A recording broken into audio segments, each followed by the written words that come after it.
Good afternoon, everyone. Welcome to another show and tell, our sixth of the year. This is the June show and tell.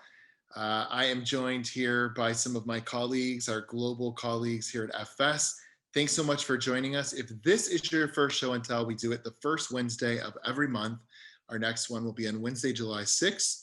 It's just a chance for our creative team to come together, and some of us will be sharing some things that are currently in our zeitgeist. They range the gamut from art and music to pop culture to even books that we're reading. All in all, the point of this meeting is not only to inspire you, but also to allow us to start drawing some cultural connections as we go through our creative process. As always, these links that everyone will be presenting today will be sent out to you later this week, along with a recording of today's webinar. And you can find this month's recording and all the previous months on our YouTube channel, as well as our website for those of you who are clients. I am Michael Fisher. I'm the VP of Menswear, and I will be your host today. And with that said, we will scroll right through. One thing to just share with you as always, we love to see what you are loving as we go through, anything you have questions about.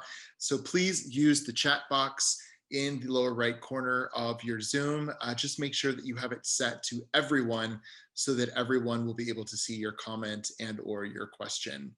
With that said, I'm going to turn it over to Ashley, our Director of Marketing, to go over some exciting new things on our website. Thank you, Michael. Hi, everyone. Thank you for joining us today. So one piece of exciting news for me is that we have just launched a new feature on the FS Trend platform called Social Live. Social Live is a really incredible tool that is going to make your life a whole lot easier when it comes to tracking and discovering trends across social media. It only shows you the most influential profiles, latest trends, and the need to know brands that have been hand selected by our experts. You can easily apply different filters so that essentially you're only looking at what is relevant to you. I have a short video that I'll show you in a second that explains more about how it works. But if you're a member, it's been added to your account already at no extra cost, and it is ready for you to explore and enjoy. If you're not a member, please just email us at sales@fashionsnoops.com so that we can give you a full demo. Okay, let's go to the video. Thanks, Michael.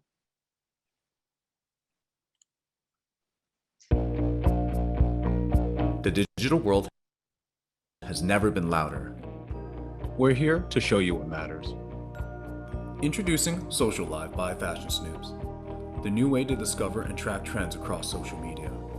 Cutting through the digital noise, Social Live offers a customized and expert curated view of the most relevant and emerging social media trends, influencers, and posts across different markets and regions, making sure you never miss a beat.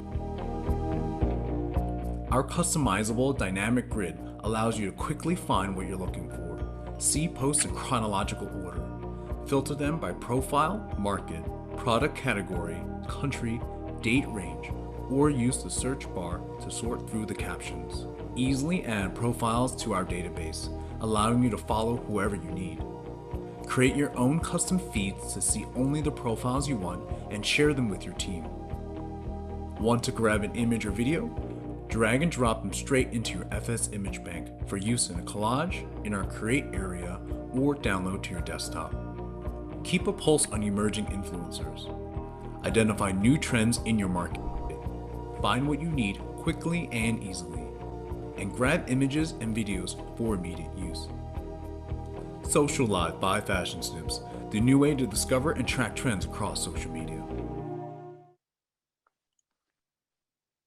Thanks, Ashley. So exciting. We're really looking forward to sharing this with everyone. We've been working on it for a long time. So Thanks, Michael. Right. Thanks, everyone. Thank you. All right, I'm just gonna pivot over to our links for today, and I think we're gonna get started with Brooke from our women's team. Hi, Brooke. Hi, hello everyone. I'm Brooke. I'm a women's strategist on the women's team. So mine's just an article, so you could like slowly browse the images while I sum it up. But I'm sure we've all known about the growing change in allowing psychedelics for mental health treatments. So this UK design studio called New Territory has developed a conceptual wellness product for microdosing psychedelics for mental health treatment. So it's basically an inhaler, and it's obviously not real, but the concept is that you would use the inhaler to microdose, and there'd be different pods to switch out. So they designed this product in hopes to inspire and bring attention to the growing evidence that microdosing can help treat depression and other mental health issues. And they reached this concept through how CBD is currently sold and marketed, through like pens and gummies, and then combining that with the wellness practice of breath work. So the inhaler would be like both of those combined to calm the mind and treat mental health issues. So they even went as far as to make packaging and products that would come with it. So there'd be 4 pods. If you go to where the package is, I think it's the next one. There would be 4 different pods. Yeah, right there. There'd be like the inhaler piece, 4 different pods, and each one would be something different. So a focus pod for short-term memory and concentration, a create pod to enable creative thinking and expression, and then 2 different pods for 9 non-psychoactive substances. So melatonin would be the dream pod, and then relax pod for CBD. And then also the design came with this idea that they would also personalize each package for the consumer.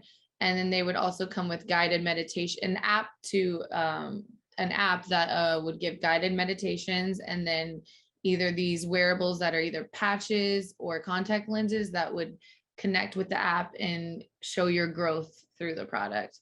And yeah, there was like a patch design at the bottom, but I just thought it was really cool, and I really liked like the design. It looks really like interesting, and a lot of my friends use microdosing on a daily basis, and it's improved their lives. So just thought it was really cool. Very cool. Yeah, the design, it's all about the design, right? I know, right? It just looks like really, catches my eye. I would definitely buy it. Yeah. Great. Thanks for sharing that. Yeah, no Good. problem. Good jumping off point for today. Next, we're going to go to one of the newer members of our team. And Peter, if you'll just introduce yourself, what your role is here at FS, and where you are based for everyone. I'll send it over to you. Hi, Peter. Of course. Thank you, Michael.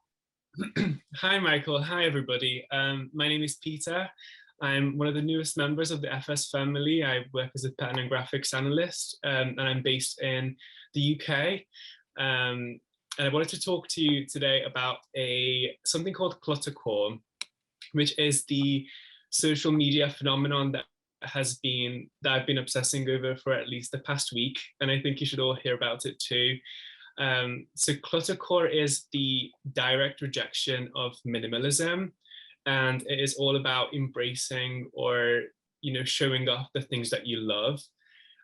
So this aesthetic, it originated from social media platform TikTok, and it really bubbled up mostly from these conversations between Generation Z users and millennials who are having this debate over interiors and pen and graphics use. I think a lot of us, we've spent the past few years inspired by people like Marie Kondo, who has taught us the notion of decluttering and this mantra, which is less is more. And I think Generation Z is challenging that with the Cluttercore aesthetic. There's a lot of these humorous conversations on TikTok happening where Generation Z calls this so-called millennial minimalism as living in a sensory deprivation tank, which I think is really quite hilarious. But in terms of a product shift, we're definitely seeing this movement inspire pen and graphics. We're seeing this kind of maximalist approach take lead in interior design as well as in pen and graphics on the whole. And I think it's just really exciting, whether it sparks joy for you or feelings of anxiety. It's definitely great to see people embracing the chaos, and using their living spaces as a true reflection of who they are. It's the embracing the beauty and chaos. So this is just an Instagram kind of gallery, I suppose, of some of the inspiration, but there's also a great article that I've linked by Architectural Digest that kind of talks you through the whole movement and what it means, to be associated with it, that I think is really good. So I think if you've got time, you should give it a read. But of course, we're not saying goodbye to minimalism just yet.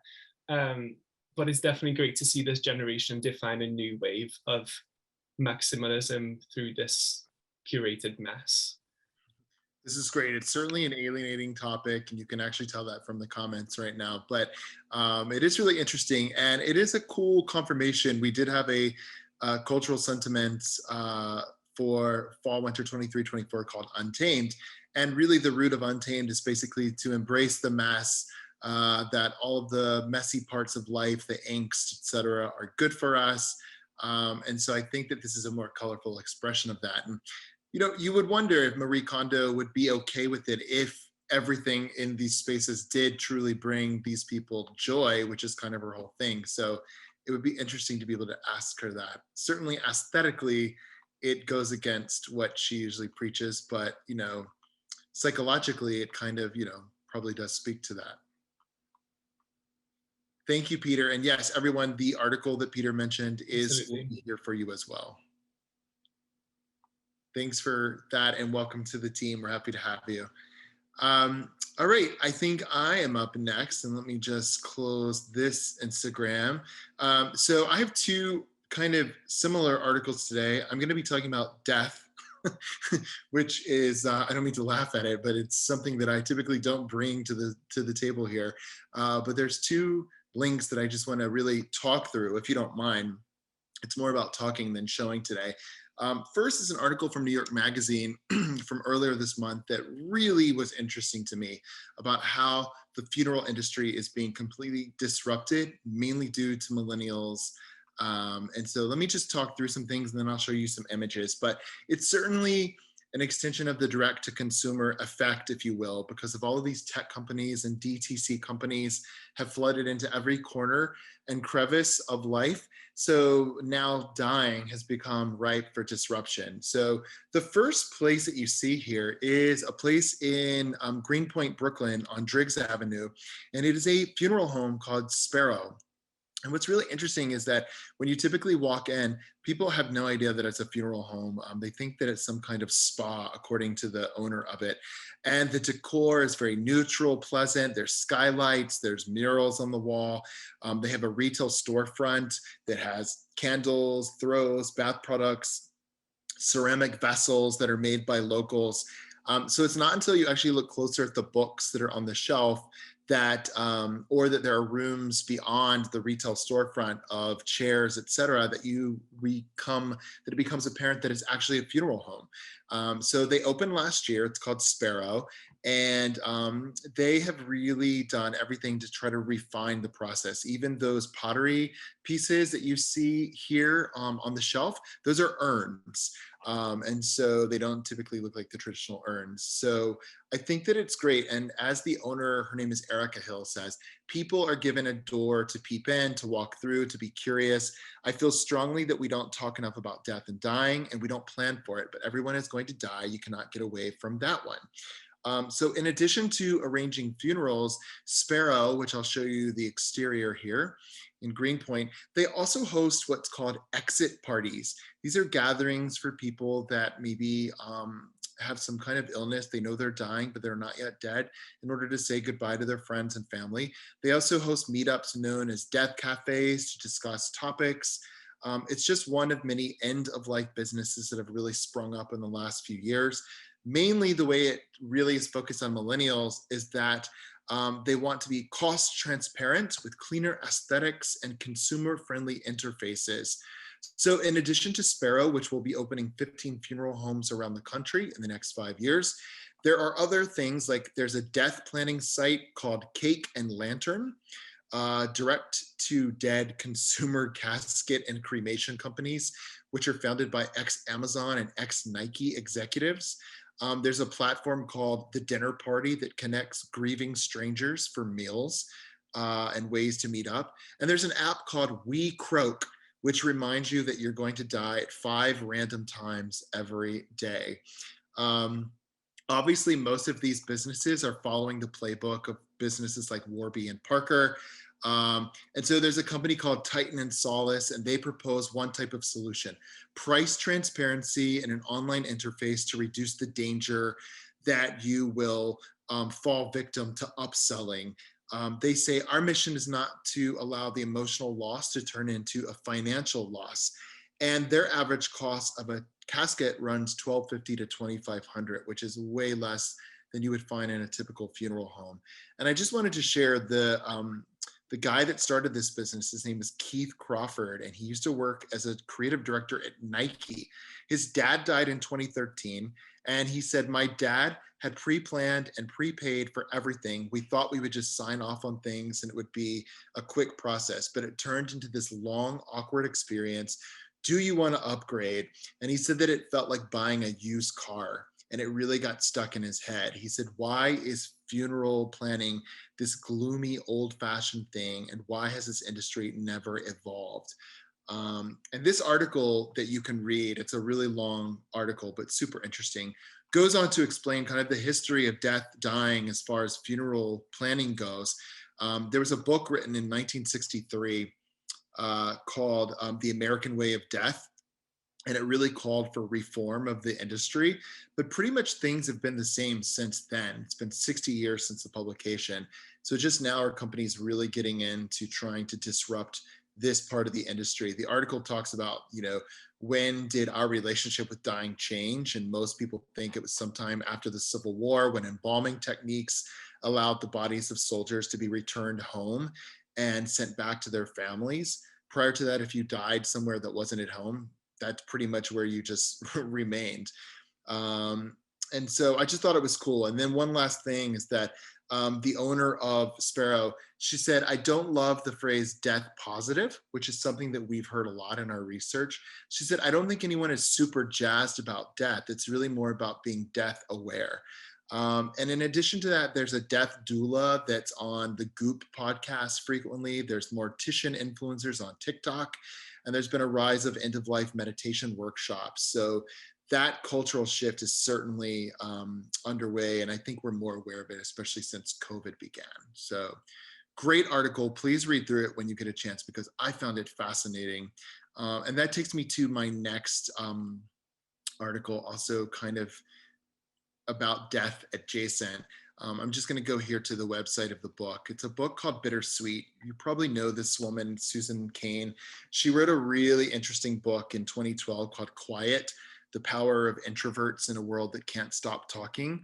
And that really kind of ignited this whole discussion over, creative process of introverts and their contributions. So this is her new book. I am reading it currently. I did suffer a really major loss a couple of years ago.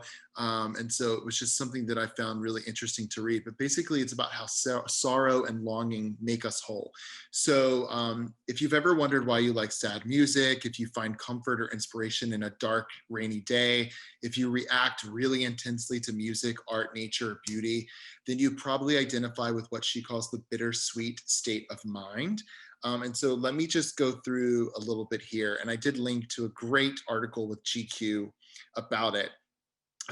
But she's trying to make us embrace this topic of death. And really what the book is about, more so than death, is how we can react against this movement of toxic positivity in especially American culture. I don't find that my friends in other cultures in Europe, et cetera, really struggle with toxic positivity as much as Americans do. Americans are always known to be these happy, smiley people that, we just always, when someone comes to you and they have something going wrong in their life, it's like your instinct to always say, well, don't worry, it's going to get better. When one door closes, another door opens, all that cliche bullshit that everyone kind of spews out to you.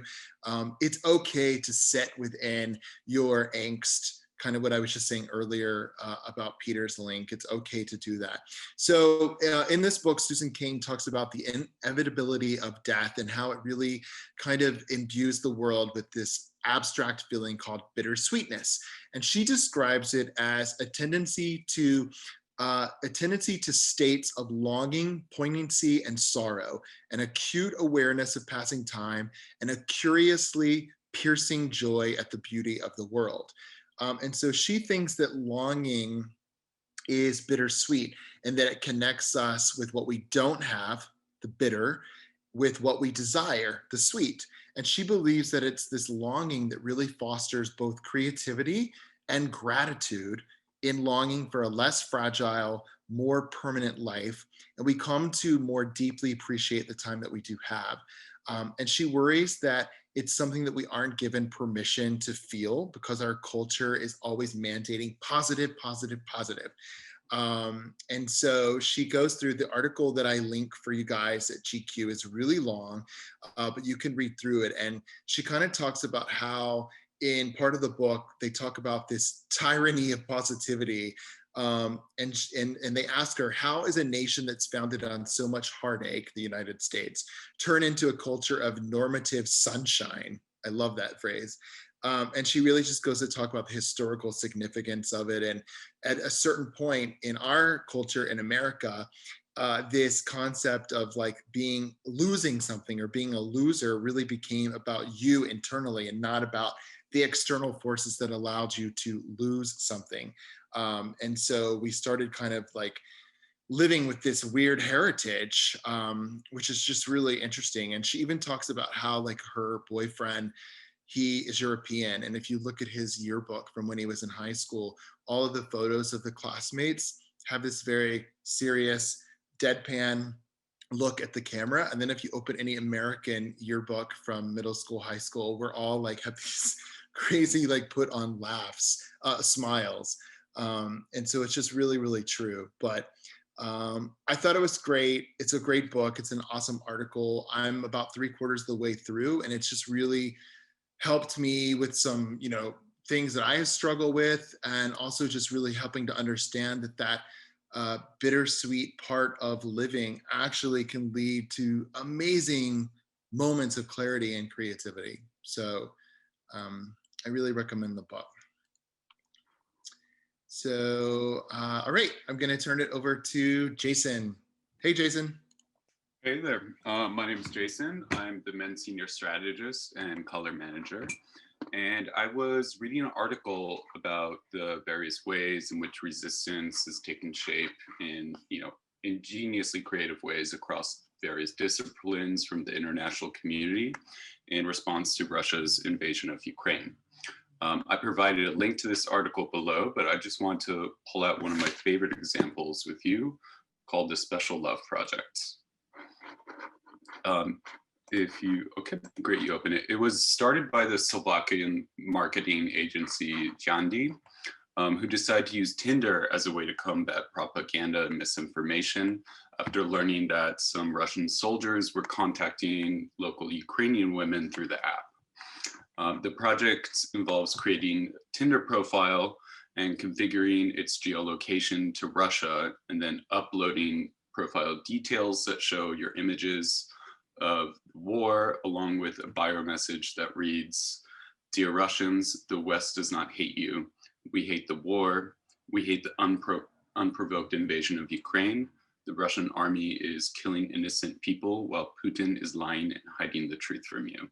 Your brothers and sisters are dying because of the madness and delusion of a dictator. Spread the truth, make love, not war."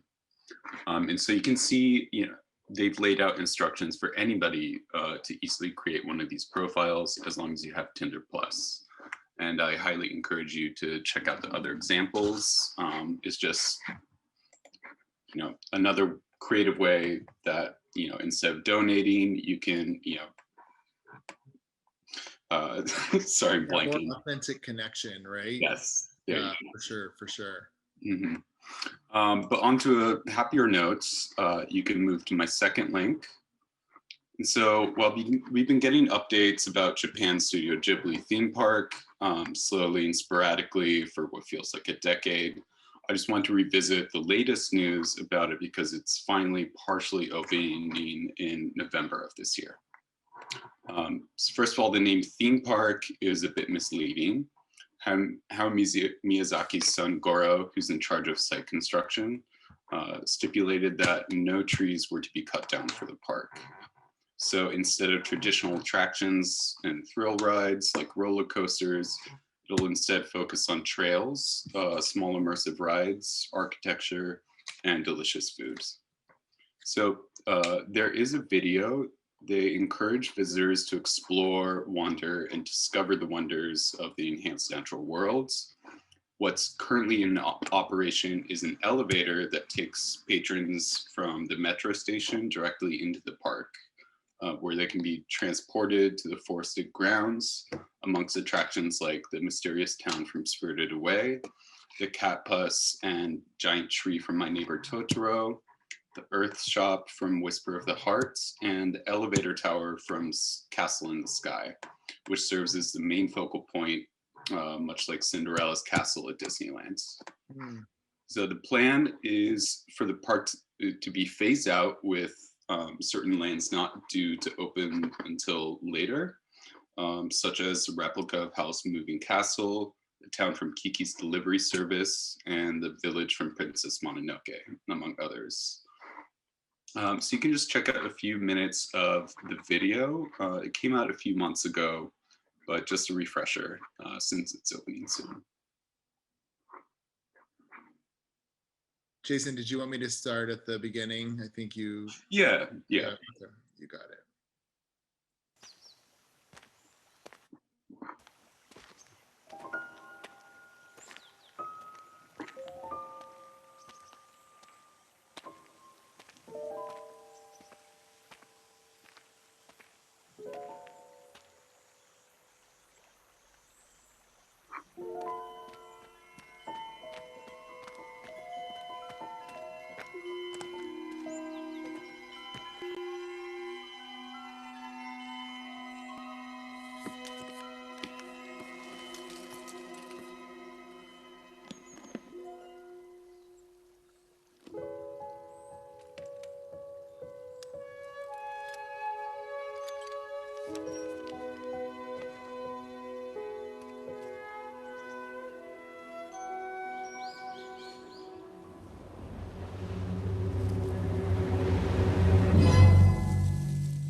Where is this again, Jason? Where in Japan? It starts with the N, but it's on a specific island inside a nature reserve.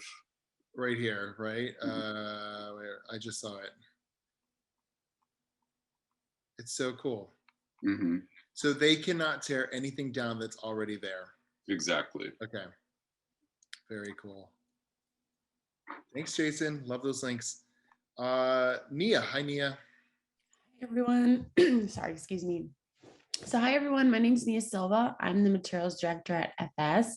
So all of my shares today are mental health related. They're also kind of a bit older, but in light of everything happening in the world, I find myself really gravitating towards any articles and projects centered in the wellness space or prioritize some mental health, well-being at the moment. So my first is something that some of you may have seen in the works. If you're also interested in wellness, it's a fairly new company launch created by the founders of SoulCycle. It's called Peoplehood.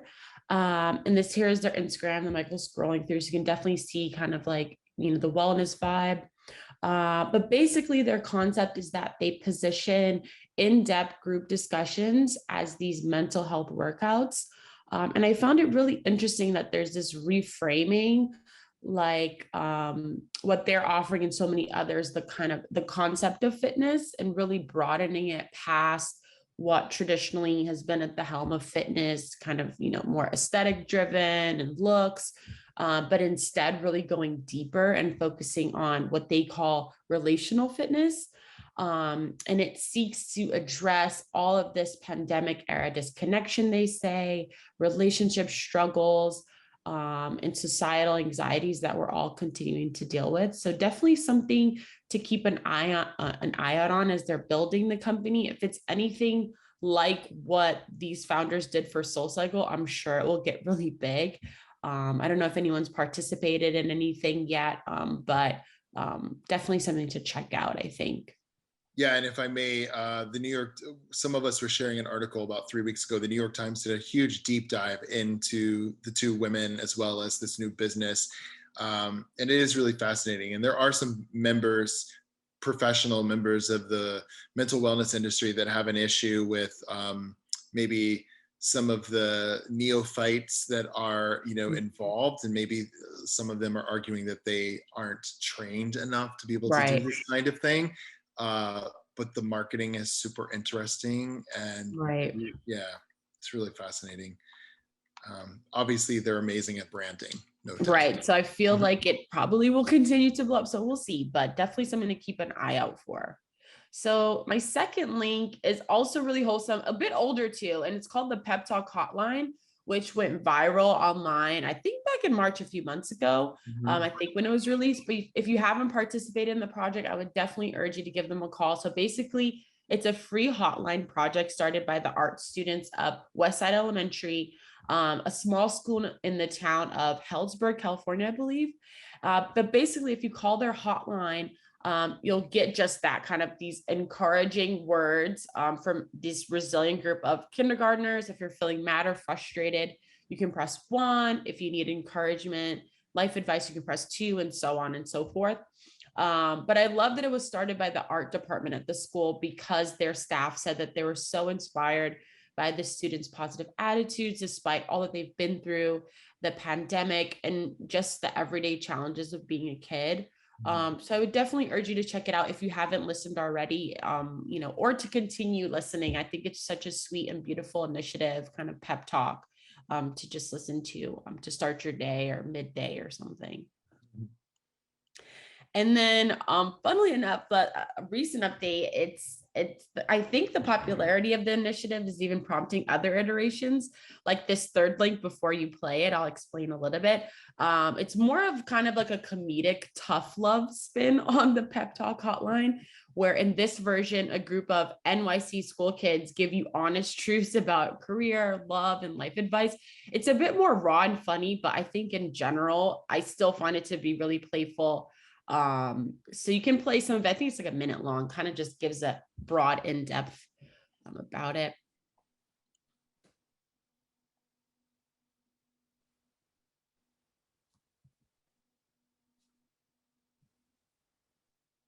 Hey businesses, we're giving everyone our best deals on every iPhone, including the iPhone 13 Pro with 5G. Our best deals are for every business. Like aromatherapy rugs. It's not complicated. AT&T is giving new and existing business customers our best deals on every iPhone. You are not pulling off that outfit the way you think you are. Boy! Everybody notices that thing you're insecure about. You do look bad in that Instagram picture. Why did your friend post it?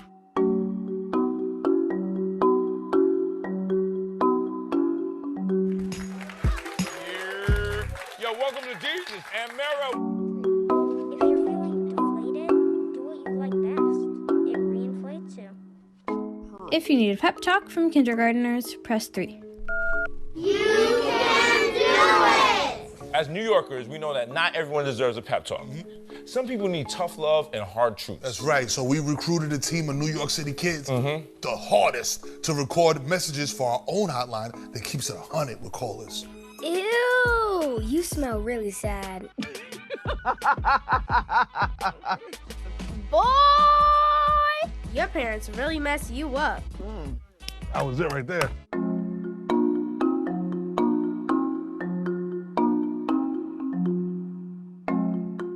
Welcome to Jesus and Mero's Keep It 100 hotline, where kids from New York City remind you that life is hard. So yeah, really funny, but I just hope to see more of these bite-sized kind of like mental health or wellness initiatives in general for all people. I think they've been really fun. That's awesome. I could have told you those kids were New Yorkers before they Yeah. even told me. New York kids are the coolest kids. Thanks, Nia. Those are awesome. Next is Amelia. Hi. Hi everyone. I'm Amelia. I'm the accessories senior strategist here at FS. So today I'm going to be talking about an artist that has been really inspiring me lately, and she just put on her first major solo exhibition in the US, which is titled Hello, My Name Is.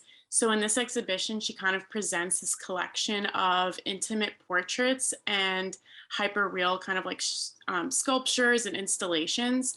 So in this series, she transforms into these super specific characters that were all inspired by kind of these like found vintage name tags of everyday people like car salesmen, cashiers, and movie theater attendants.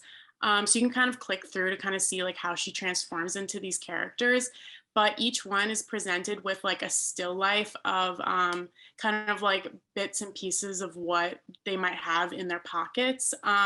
So obsessed with what she described as a lurid leftovers of Western consumerism, Cohen scoured flea markets, vintage shops, and estate sales, kind of collecting artifacts and debris of modern urban life and kind of reimagining them as this like still life of the scraps that would be like they would be carrying with them. So things like tickets from a racetrack, or these caramel candies, or a Billy Idol cassette. So she presents these revealing portraits of her imagined cast of characters, but they're each played by herself, even though it's kind of hard to tell. And so she kind of allows us like this insight into these people's habits, biographies, and lifestyles. So I think it's really interesting. Maybe you can play the last video. This is her speaking, which I find really interesting, but it's just like a little piece of like how they would talk and act and think. You know those folks go to Paris or Rome, fly back, get off the airplane, kiss the ground, so pleased to be on American soil. Well, I do that when I get home on Friday. My house, my home, my yard, my weekend. Well, that's just one of them. They are kind of like tongue-in-cheek in a way, which I really like. And if you click on the gallery's Instagram, you can kind of see like the exhibition as a whole.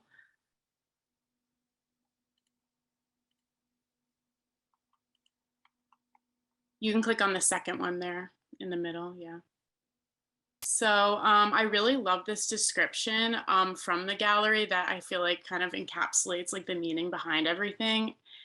So they say, on the surface, Cohen's second monograph, Hello, My Name Is, can be considered a collection of self-portraits, but while it's remarkable that she herself is portraying each and every character in their varying genders, sizes, and age, these are not intended as portraits of the artist. She's using herself as a tool alongside the hair and makeup, costume, and prosthetics to create them. So when they exist, they are photographed alongside the still lives of their imaginary belongings. They are fictional characters, further populating Cohen's kind of created world. And in sharp contrast to the Facetune filters and Photoshop self-portraits of social media, Cohen colors in the pain, loss, and heartbreak of their lives. So I feel like this is a really beautiful example of kind of finding inspiration in the mundane and in everyday life. So yeah. That's great. And I think one of our loyal attendees, Lenore, points out it's very influenced by Cindy Sherman. I saw that right away as well. So cool. This is great. And it's in LA. Yes. I think through July, I believe, Through July. mid-July. Okay, great.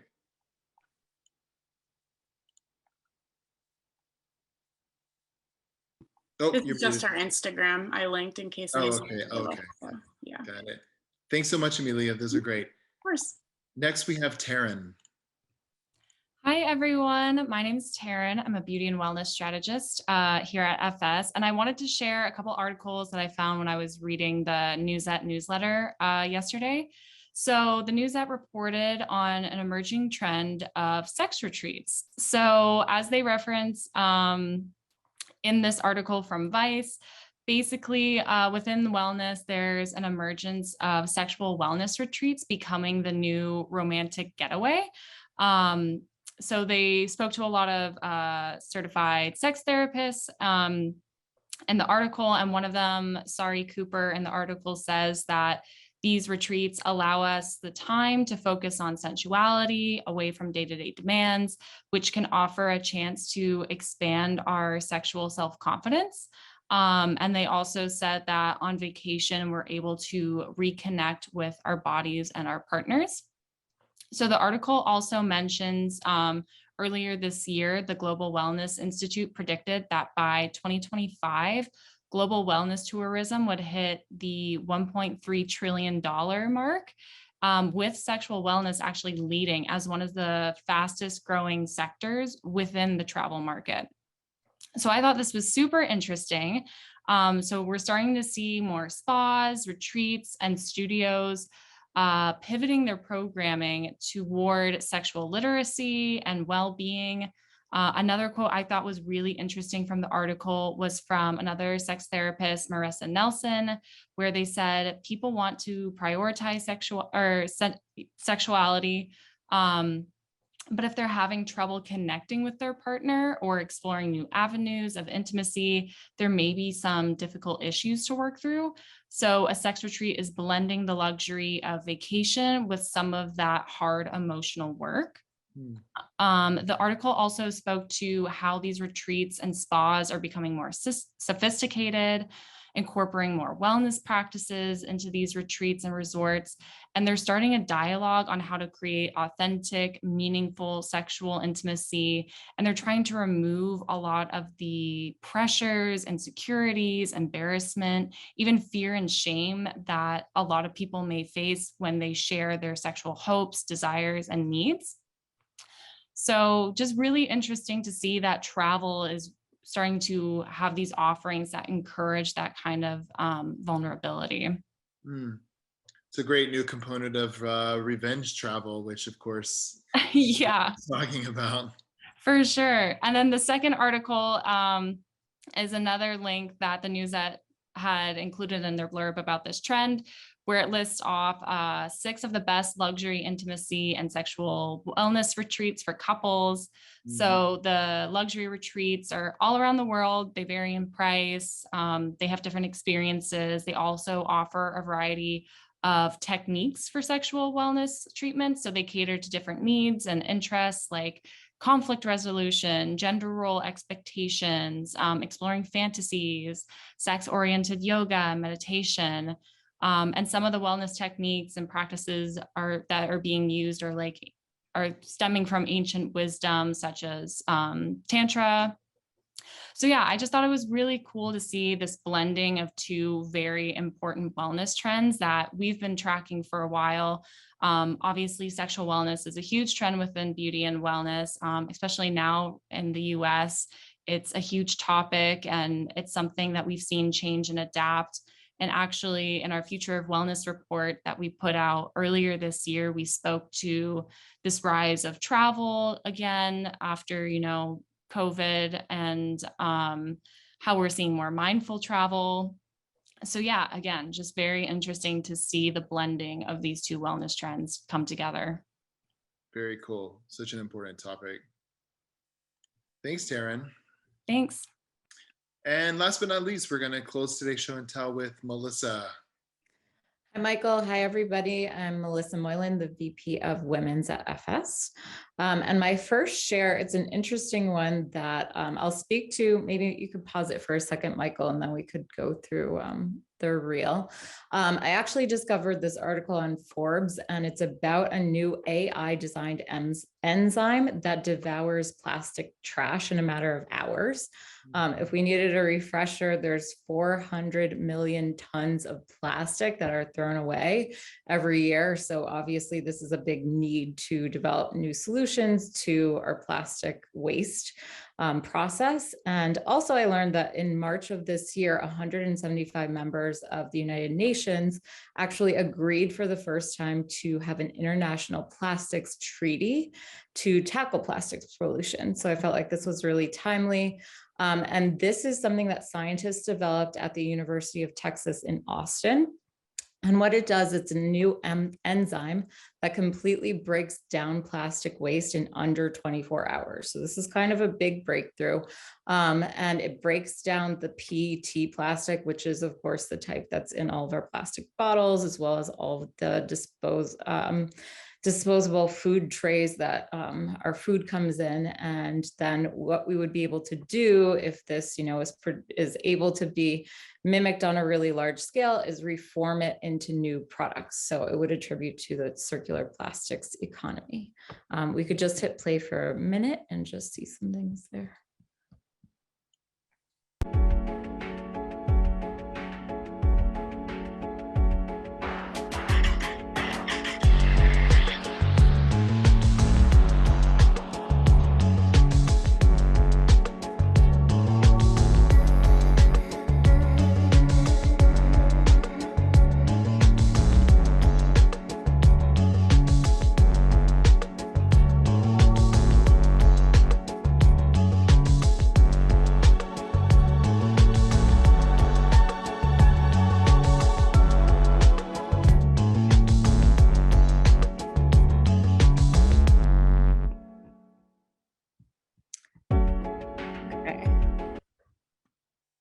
Yeah, so that's very scientific, but I thought it was an interesting breakthrough, and it'll be interesting to follow if it's able to be rolled out on a large scale. And for my last share, it's something that I thought was really beautiful. We may have seen this already over the past several years, Michael. It was actually in the Pompidou in Paris. I believe it was also at the Met, and it is an exhibit called Labyrinth by Li Mingwei, who is a Taiwanese artist. And I thought this was just so beautiful to bring up again. It's both an installation as well as a participatory performance, and it deals with the ideas of memory, cultural exchange, gift giving as a form of social reciprocity. It was inspired by the artist's visit to Myanmar and the gesture of how you have to remove your shoes before you enter a temple, pagoda, or mosque. And it also kind of pays tribute to the temple sweepers in these places. So what you have here, the performers, these are dancers, and they're dressed in these beautiful, I think, long sarongs. They also wear these ankle bells to kind of sweep a mound of rice in different patterns throughout the gallery. So right now this is on exhibit at the Tate. If anybody is there and would like to see it, I think until June 15th. So beautiful. So gorgeous. All right, I think that is what we have for you guys today for the June issue of Show and Tell. Again, we'll follow up with you guys later this week with today's webinar recording, as well as a document of all links. Otherwise, I hope you have a wonderful month, and we will see you back here in early July. Thanks, everyone. Have a great day.